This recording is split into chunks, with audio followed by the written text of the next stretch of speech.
This is my first ever sewing machine repair. Never done it before, but Serger.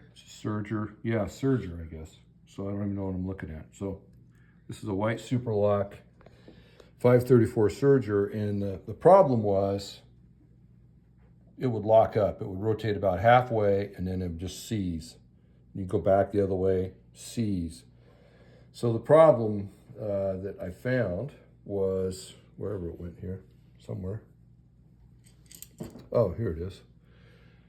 The problem was this gear, and you can see where it split right here. And so that gear expands so that it would allow it to come around until it got to where it opened up, and then it would seize or go the other way. Because just that little expansion there, it would not let it come together, and so it basically binds the machine up.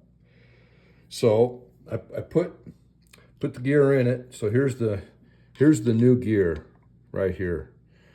But as you can see, this has got a lot of moving parts, and so these are timed.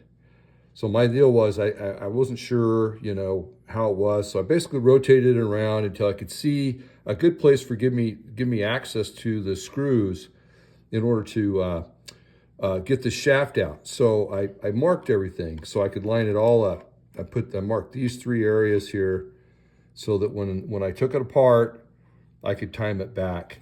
And this gear, it's got the 2 set screws, but there's no keyway in here, so this doesn't care. What matters is that once you position or clock this to mark this, you don't move this down here at all. This has got to stay right where it is.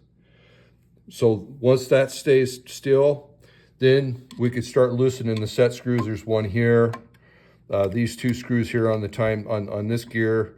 Then there's a screw here, and these are retaining bearings in there, but you want to take the pressure off, so you loosen those up.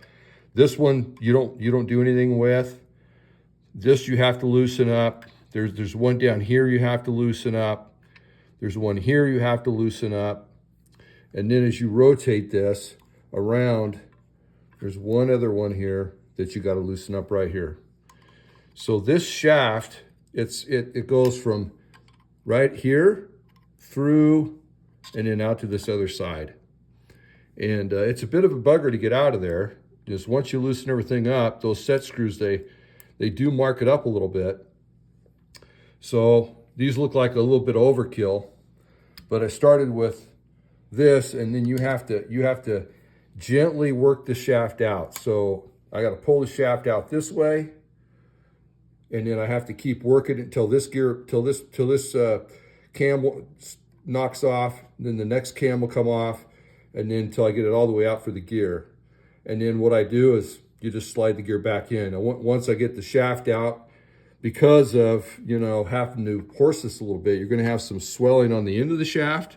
And I've got a really fine file that I use to bring all that back into shape and condition so that it would slide in and rotate without doing anything. So I watched a couple of videos, but none of them were really good enough to show you exactly how this came apart. So the main thing is, again, once you get it in position, you get everything clocked, you mark everything, and then, when you put it back together, actually, the first thing I had to line up was this, and I used this clamp right here to hold that, and then this actually is an offset cam.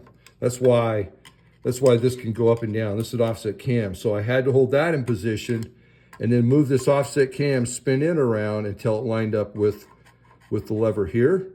Then I tightened that one up, and then the very last one that I set was this one right here. So this is where I had to line up first, then rotate the cam to match, and then bring this cam back up to here and set all the screws, and it's back in time.